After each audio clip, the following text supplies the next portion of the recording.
Security Hub Podcast. Let's go. You're dealing with an expert in guerrilla warfare. With a man who's the best. With guns, with knives, with his bare hands. A man who's been trained to ignore pain, ignore weather, to live off the land. Job was to dispose of enemy personnel. To kill. Period. Win by attrition. I need to get a Mac. You know, when you're an entrepreneur and you're busy doing so much, it's easy to get overwhelmed and default to, the status quo. And that's how you get an HP laptop from 1999 to still be your go-to laptop. 2020, sir. Courtney Zaugg, welcome to Security Hub Podcast. It's been, this episode has been one in the making for a while. You should have been on season 3 or 4, but I am grateful that we finally got a time to sit down and connect. You're amazing and Me such too. a wonderful, warm person. We met at the MIC like years ago, and you're somebody that's genuinely always rooting for everybody that's trying to chart a course into the unknown. You are an entrepreneur, true to the core, founder of Plaka Associates, Venture Bets, and you're a Bunker Labs ambassador. We're going to touch on all those things, but the number one thing that I want to touch on today is, how are you doing? How are you maintaining life? Trying to do everything. Life is good. Life is good, I would say. Trying to maintain everything there, there's balance. Some things fall through the cracks, like I need a new computer, apparently. No, but things are actually really, really good right now, I would say. Summertime, school is out. We're enjoying some time as a family. We have some pretty interesting projects in the works. And yeah, life's good. I feel lucky. That's awesome. And now we're going to have to take it all the way back to the very beginning, before the well-established life. Because your origin story, as I like to call it, is something that so many of us can relate to. You get out of the military or your career field that you were going to school for. You were planning on doing this one thing forever, and then life happens. Courtney, take us through how you found yourself into this space. Yeah, well, definitely wasn't linear. Not even a little bit. So my educational background is international economic development.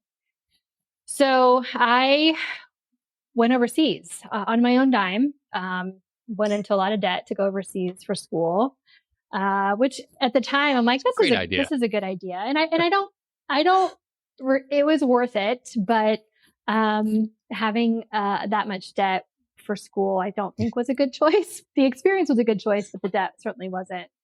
And, I ran out of my own money when I was finishing grad school in Brussels. And so thankfully, I was able to come back home, work, and still finish my dissertation. But a month after I got back, I met Nathan, my husband. And he had been out of the Marine Corps at that point, I think 2 years, and was using the GI Bill to go to school. My plan was like, I'm just going to make some money, finish my dissertation, and then get the heck out of India again. But there he was. And he was also finishing school. So the short story is that I kept applying for jobs overseas thinking, yeah, maybe I can do, 6-month contracts and then come back and we can do a long distance relationship, blah, blah, blah. And I applied for some jobs in Afghanistan. Ooh. And I remember we had been dating just a few months at that point. And I remember coming back, I'm like, hey, I applied for these jobs. What do you think? And just straight face, he's like, I think that I'll give you a flak jacket and a pistol and tell you good luck. And it's like, oh, okay. What am I going to do now? What's the choice? He didn't want to go back to a war zone. And he was finishing his school, finishing his degrees. At that point, he was, his plans were to go into federal law enforcement. I think like a lot of, folks transitioning out. Right. And, so we spun our wheels for a while. I clearly stayed in Indy. We got married. And then he decided that he didn't want to do federal law enforcement. which was frankly a huge shock to the system because I put my career on hold for him, right? And as I would say, call myself a pretty strong female, the last thing I want to do is tell people that I put my career on hold for a guy. And then for him to tell me that his plans changed, like it was rough. But what we did know is that whatever we wanted to do in the future, we wanted to do together. And that meant we both frankly gave up our career dreams to build a new one together. And there's no regrets with that.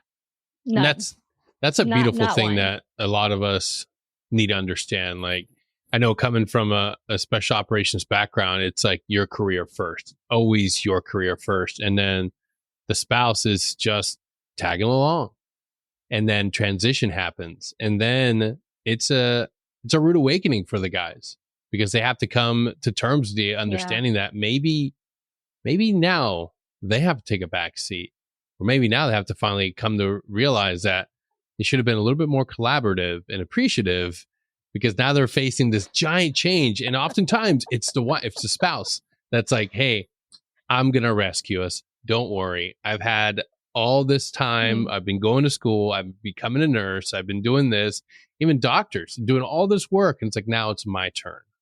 But the more often, the more successful couples are the ones that have this collaborative joint effort in planning, even during that military career, knowing that like, hey, at this year, you're going to transition out. So by this year, I'll be going to this school and they'll be perfect for our move. When you were first coming to terms with this, and it is hard for women these days, right? You're growing up and being told by everybody like, hey, you have to be strong. You have to be the alpha. You have to be able to chart your course no matter what, stick to your guns. And it's like, wait, I'm actually in a marriage. I'm actually in a relationship with somebody. Like, how did you come to terms with the clashing of ideologies of like, wait, this is what the culture's telling me, but this is what I think is going to benefit us? You said Nathan. He's amazing. He's amazing. Yeah, I think that's a really tough question. I think I don't know what it was besides knowing that I had a partner who truly was a partner and who had my back, and also that both his personality and I think his experience in war meant that nothing bothered him, right? I think it's something that I love about him, and something that's really frustrating is that nothing bothers him, right? And I really wanted that in a partner, and I wanted a partner that would go toe to toe with me, but also support me when I needed it. And I think he's just different. And that sounds really mushy, but he is. And so I think it was the decision of, I wanted someone that I could truly be a good partner and a teammate to. Yeah. And he is that, which then translates into us being business owners together. It's the only way. I think it's the only way is that if you have a good partner, you can do business together. You can't be scared of it. But at the same time, now diving into the waters of being an entrepreneur, how much different was that? Because I mean, like a lot of times, even in my own experience, kind of fall into it. We kind of, I'm going to try doing this. It'll be a hobby. I'll make some side money. Next thing you know, like you're scaling. Next thing you know, you're hiring somebody on 1099, and then before you know it, it's like, shit, I'm an entrepreneur. Yeah. Yes, that's exactly. I think very rarely people are like, yes, this is what I'm going to do. I think you just evolve from it. Well, I think so. That is our story where he framed houses before going into the Marine Corps, and when we were both kind of spinning our wheels, trying to figure out what are we going to do for our career together. He started doing remodeling jobs on the side, and he would come home happy, so happy. And it was like, you're really happy doing this. We should make this a thing. But it's scary, right? And I come from a line of like great grandparents who were food entrepreneurs that then, generations passed down. My parents had restaurants that failed. And so it was frankly like they lost family money, and the shame and the financial challenges, and then the strain on all of the family because of that. The last thing I wanted to do was be an entrepreneur. Like, no, that's painful and expensive, and you could lose everything, which we did. But I don't know. There was something in the creating this dream together that we almost felt like we had no choice but to be entrepreneurs, which sounds really dramatic. But you ask him, he's not dramatic, and he would agree. It was like, either we're going to do this, or I don't know, we'll just, wait tables the rest of our lives, which was fine, which also would have been fine because we were building a life together. Right. But, it worked out. And then, slowly things were like, well, let's hire a couple 1099s. And eventually he had several people in payroll. And right before the pandemic, he hired 12 people and had different work crews. And now we're at a point where I think when you see your hard work, even if you're not, most entrepreneurs never become millionaires, right? Or multimillionaires. But I think when you work so hard and you see the fruit of all that work, you start seeing things as just opportunities. And that's what happened with us. With, the construction company, then came real estate development, and then came, well, we need folks to help manage the properties. We need to start a property management company. With Venture Vets, helping other veteran and spouse entrepreneurs, it's always been just a passion and a side project. But now it's at a point where it's like, well, let's formalize this, see if we can add some infrastructure and make it more of a sustainable thing. So I think you just begin to see different scary things as opportunities, and the more you do it, the less fear you have. I think that the other thing that I've realized is there's so many great programs out there, but I've met more people that didn't use the programs to then become advocates for the programs. When you were finally getting the wheels going, what were some of the first things that you started like leaning to? Did you take any extra courses or just consume content from anybody specific in order to get a better, broader understanding of what it means to be a business owner? So I think that's some of the things that people are always looking for. There's so many books and so many podcasts now, it's just saturated. But what are some of the things that you leaned on for that? Maybe just that little bit of positivity in the entrepreneurial space. Yeah, I wish I had a better answer for that. Like, I really followed Alex Ramosi, which who we do, but no, what we did try to do is ask other people in the industry for guidance. And some people say, I think you'd be surprised when you're a new entrepreneur. And Denny, I don't know if this is your experience too, but we would just ask like, hey, we could really use some help. We don't know what we're doing. We don't know what we don't know. And people typically say yes. When you ask people for advice and for help, they will typically say yes. And so we've been very lucky to have folks say, well, here's what we've used, and here's a template, or here's our banker, call them, or here's the type of insurance you need. Or so it's been local. It's definitely been a relationship type of approach locally to help guide us. So no, I don't follow any gurus for the most part. I think but I also think as an entrepreneur, you're not going to be successful if you're not trying to constantly learn and read and listen and talk. Like, you have to evolve or the business dies. So there's not one direction, I think, for us, but we're constantly asking for and we'll continue for advice and help, and surrounding yourself with I think maybe that's the other thing, surrounding and trying to get to an echelon of folks that have been very successful, that can open doors and truly pour the sidewalk to make it easier for you to walk in that direction. Yeah. That's important. It's always important to getting to the next level. Yeah. Content's great. Books are great, but I think it only gets you so far, because at the end of the day, then you're just stuck with your own ideas and you're still not moving making forward progress. Really, there's a couple of things you can take away, maybe implement some tools, get resources, but it's that human connection, being able to like sit down across from somebody with a cup of coffee and say, hey, this is where I'm at. And I'm not asking for a handout, but I am asking for some knowledge from your experience. You've gotten over this obstacle.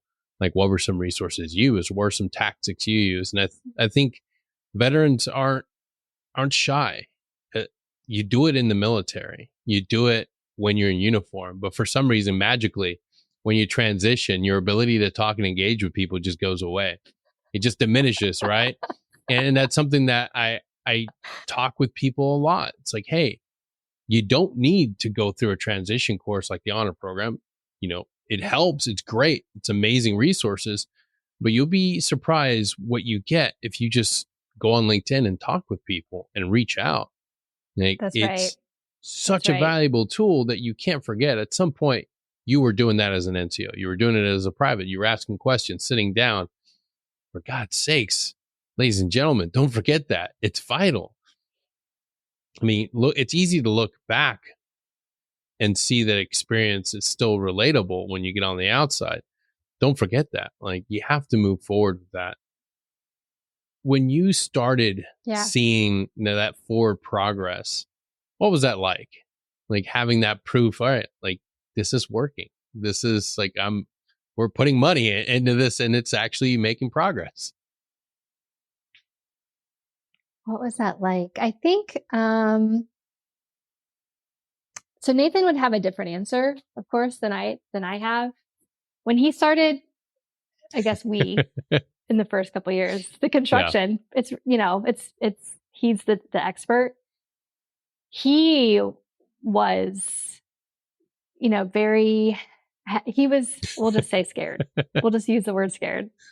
He would deny that word, but we'll use the word scared. And I'm like, no, this is fine. I had the full-time job at the time. We did have an infant. And so I could understand why he was a little hesitant, but we were good. And I think, the next big hurdle was, I went off on my own. So 2 years after the construction business, now we became an entire household of no constant steady income. And I was scared to death. And he wasn't. He was more of like, no, it's fine. Like, I did that 2 years ago. It's going to be fine. And then, so that was 2019. And then the pandemic hit. And then shit got real. We were, It's like, what did we do? What did we do?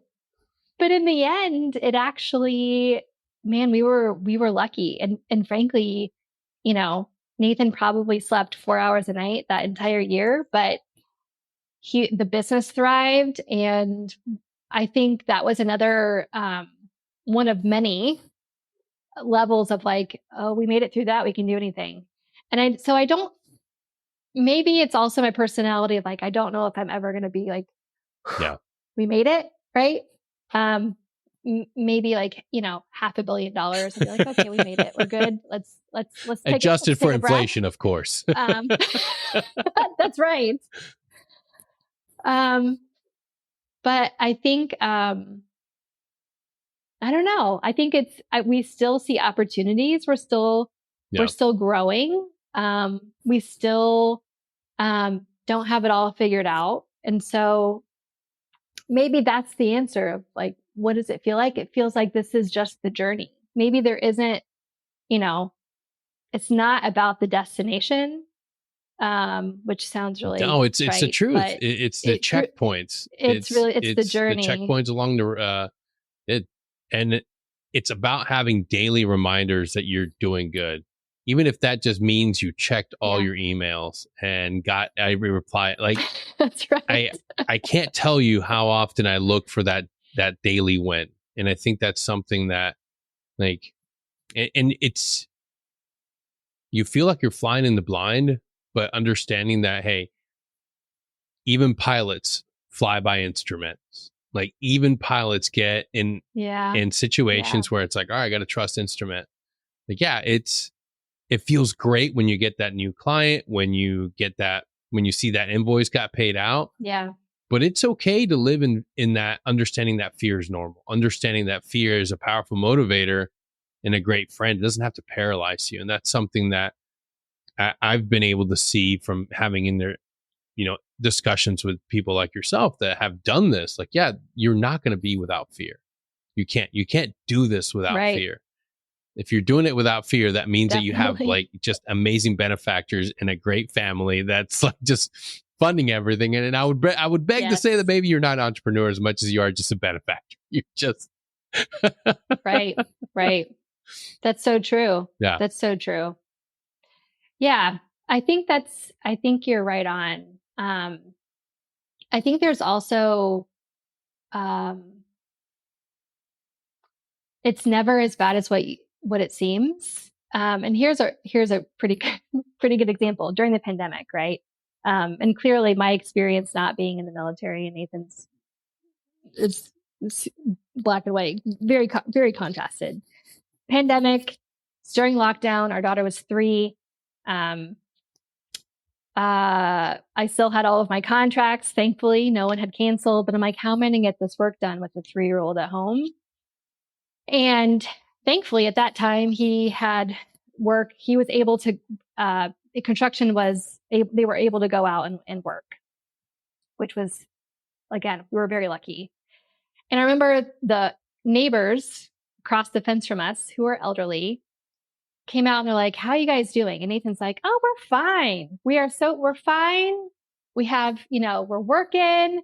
And I'm like, how are you saying we're fine? I'm crying every day and on the kitchen floor with a 3-year-old trying to figure out how to do all this. We're fine. And his response is like, we're not getting shot at. I'm like, oh, right.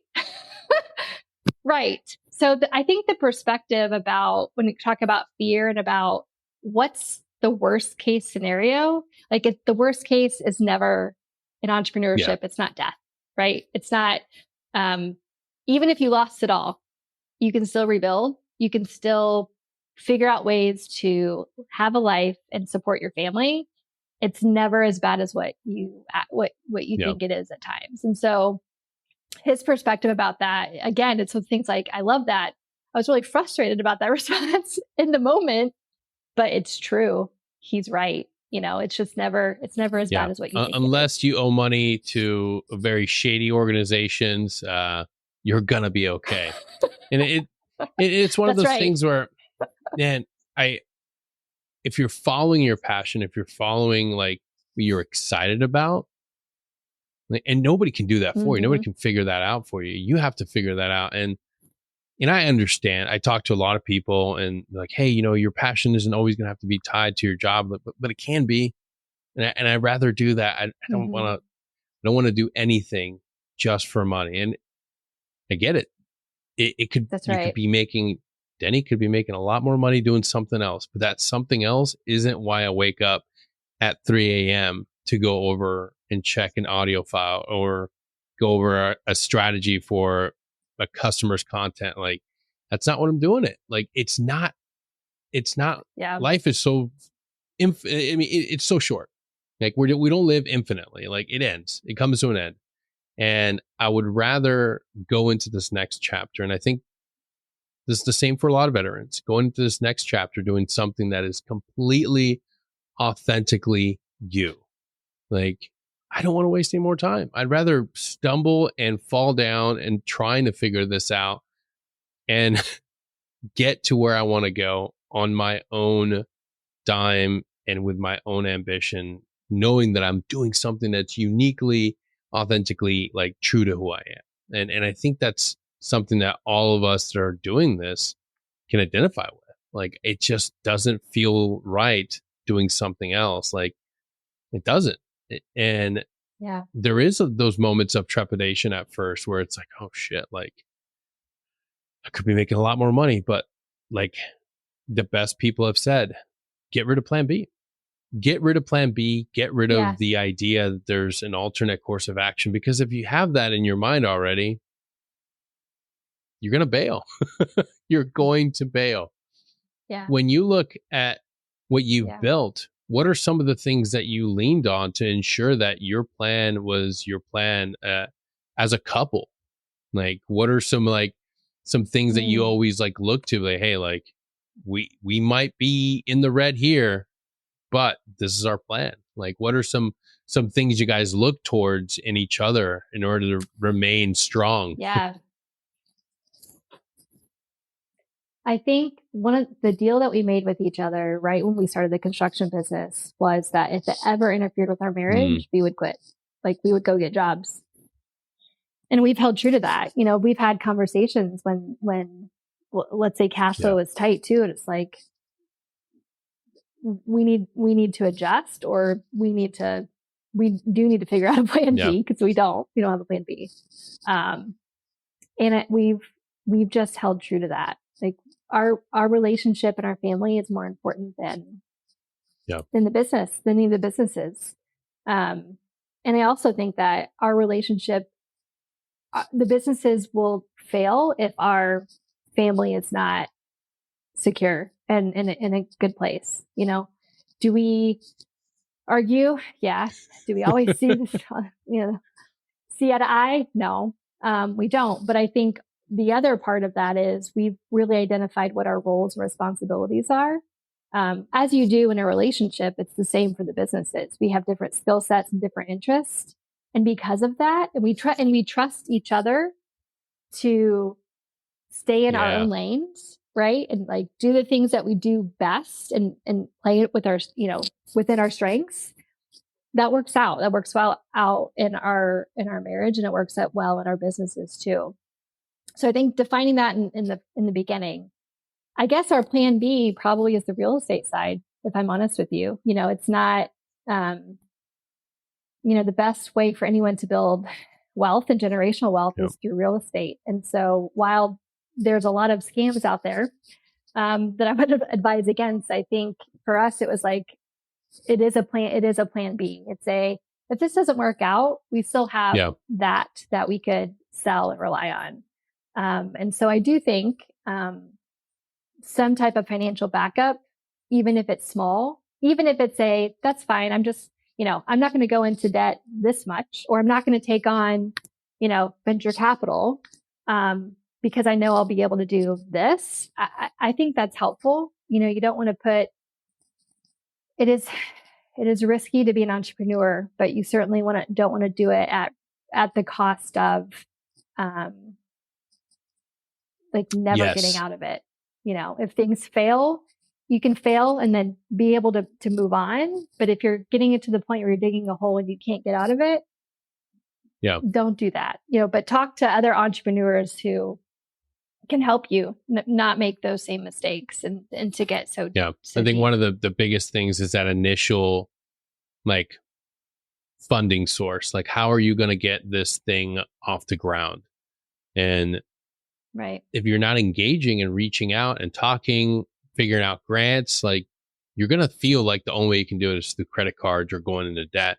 That's why it's so important to connect and find resources, because there is a lot of money out there, especially if you're a veteran. Like there is so many, from pitch competitions to grants, there is an abundance of things that you can apply for, but you don't see any of it if you stay in your little ecosystem in your own little bubble, thinking that you have to do it alone. And that's something that I realized when you just sit down in front of Google and just put in the words grants for veteran entrepreneurs. It's that simple. And then you're going to be inundated with the amount of things that come out. And it's like, holy shit. Oh, you qualify female veteran, minority veteran groups. You're all these different resources, all these different things that can help you on your journey. You don't have to bootstrap it on your own. You really don't. And it's really dangerous to say to you, especially right now with credit card rates, it's not ideal, and you don't have to do it. You absolutely have so many different options. I mean, I want to ask you now about Bunker Labs, which is something that is out there. It's in your face if you're on LinkedIn. It will literally, if you're a veteran, it'll pop up. What is Bunker Labs all about, and how is it helping veterans become entrepreneurs? Yeah. Well, I will also say that I'm no longer an ambassador, but I will always be an official. Only because, I'm no longer an ambassador, but I'm an advocate for Bunker Labs, and now it's been acquired by IVMF. And I think that the part about Bunker Labs and organizations like it, you have Warrior Rising. That's also another entrepreneur. Like there's several different organizations, right, that are helping, including ours, Venture Vets, helping veteran and spouse entrepreneurs. Is that the programming? So there's lots of opportunities for, especially if you're just starting, to get connected to others that are just like you. The programs are free. They're typically online. They're typically recorded. So you do have access at your fingertips, 9:00 at night, when you're like, if you're working a day job and you're like, I need to know about this. And it's accessible. It's really accessible. There's a great community associated with those organizations too. We've benefited from it. They've also helped market our businesses. We've been very lucky and appreciative of all the things that the Bunker community has given us. And frankly, just lifelong friends. I've often said the special sauce of any of this work is not necessarily the curriculum and the programs. It's the community. It's people that you walk into a room and there's this automatic level of trust that's been given because of the shared experience in some form. And working in economic development, community development, there are politicians and elected officials and community members that are trying to manufacture that, and it's just there in the veteran, in the military community. It's really special, and so those programs are great, and I highly recommend them. The other thing, I'm kind of switching back for a minute, if you don't mind. The other thing that I think is really, really important, that's your finances. So one thing that we didn't know, of course, like I said, we didn't set out to be business owners, entrepreneurs. But when we started out our life together, we bought a really cheap house.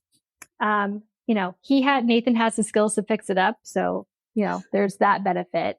But we designed our life in a way that if something were to happen financially, we could take a hit.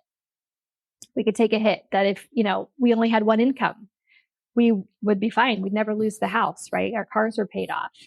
And I think that allowed us to take the risk. I think that was the thing for Nathan, especially in the beginning, when he's like, okay, we're in a position where we could take a hit. If something happened, we would not lose the house. We would be fine.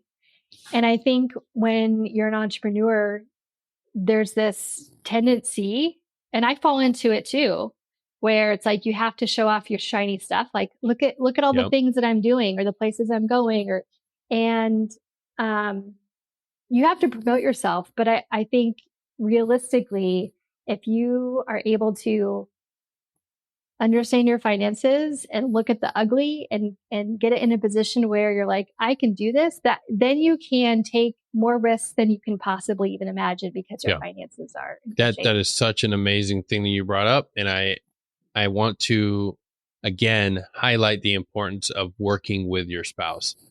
Arguably, there's so many of you listening right now say, oh yeah, I'm a solo entrepreneur. It's like, no, you're not. You're married. Your spouse has a say in it. And I'll give you this. I am not good with finances, but my wife is a fucking guru with math and numbers.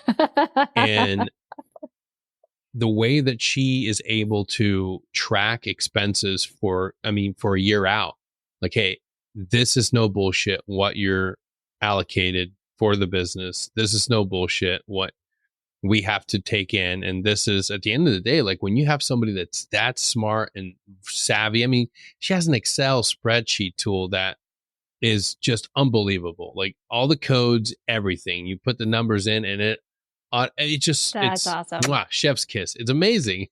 Will she share it with Absolutely. me? Yeah. I would like to see She it. sends it out so many times because people are like, when she breaks it down for people, she'll show them how they can be debt free in X amount of years if they contribute X amount of money on a monthly or weekly basis, even like as little as $5 here. And I'll show you how it Right. snowballs into this debt and this debt. And it started all the way back before I even left the military. Like, hey, let's pay off the cars. Let's pay this off. And you're right. When you don't have those monthly expenditures, when you don't have that debt that's staring at you every single night, you feel a little more reassured that your plan of action is going to succeed because you're like, hey, at the end of the day, I just have to worry about X, Y, and Z.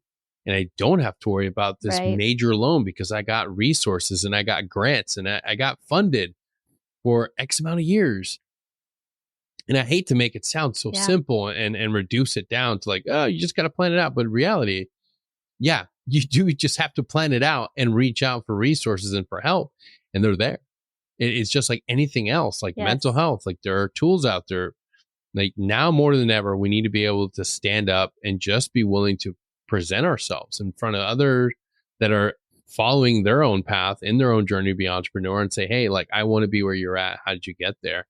And after you get some forward momentum, now you can turn around and help the next set of people going through. Because look, at the end of the day, I don't think it's everybody's dream to get out of the military and work for somebody, be in medical sales. Not that there's anything wrong with that, but I think we're more suited to go out there and create these new, awesome, exciting endeavors and be our own boss. Like, why not? I agree. I totally agree. Yes, 100%. Well, Courtney, before I let you go, I want to reach into your kit bag of success and tools. I want to just ask you to share with us some of the things that you have found to be extremely helpful, or maybe some things to avoid as a new entrepreneur. Things to avoid.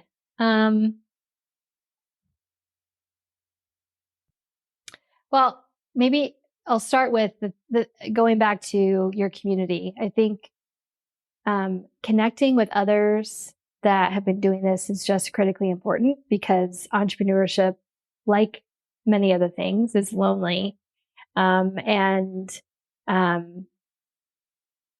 I would say people who aren't business owners don't understand all the things that go into it and all of the stresses and fears, right? And so find others that you can walk along this journey with you. I think is just so important. I think the other thing is you really have to know yourself well, and you have to know what your strengths are and what your weaknesses are.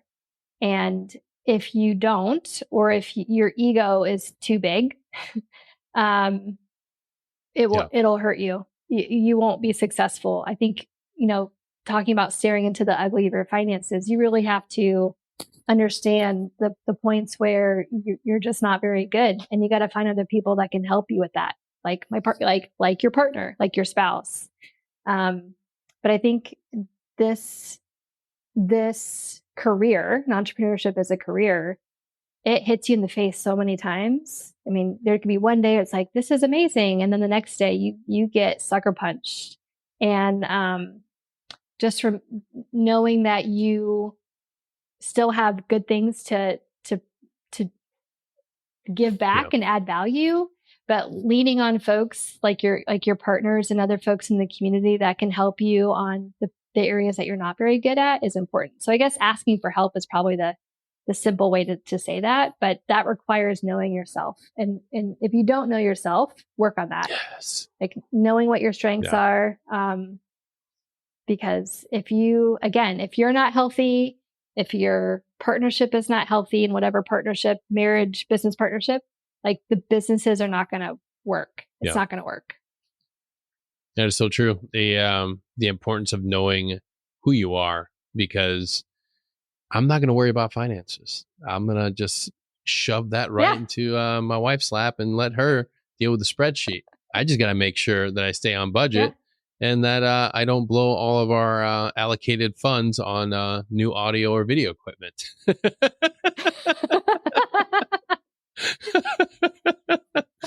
Yeah. Yep. Yeah. Good plan. So what's on deck for you guys? What's on the horizon? Yeah.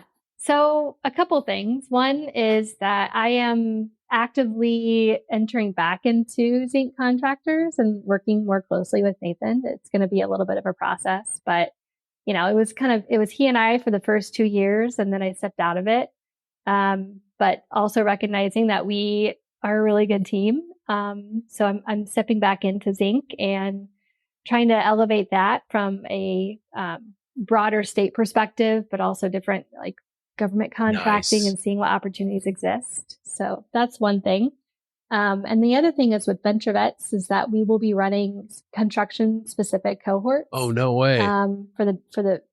Yeah. So that's pretty exciting. More news on that to come this fall. But leaning into, I guess, the construction industry in general and seeing how we can grow, but how we can help other groups. That's awesome. I've got some 18 Charlies that need to get involved with Venture Vets then, because that's right up their alley. Awesome. Courtney, thank you so much for being here with us and for sharing your passion. You are constantly cheering us on here at Security Hall, and I can't thank you enough for being an awesome advocate for us. And for every veteran out there that has questions, do you mind if we plug your LinkedIn so people can flood your inbox? Of course. That would be great. We would be happy to. Awesome. Well, go to the episode description. You'll see Courtney's LinkedIn. Hit her up and ask her every question. Just ask her for a virtual coffee and bug her about how to be a good, successful entrepreneur. Thank you again, Courtney, for being here. Sonny. And I can't wait to have you back on the show to talk about what's going on with Venture Vets in the fall. That'd be great. Awesome. Thanks, Eddie. Take care, everybody. We'll see you all next time.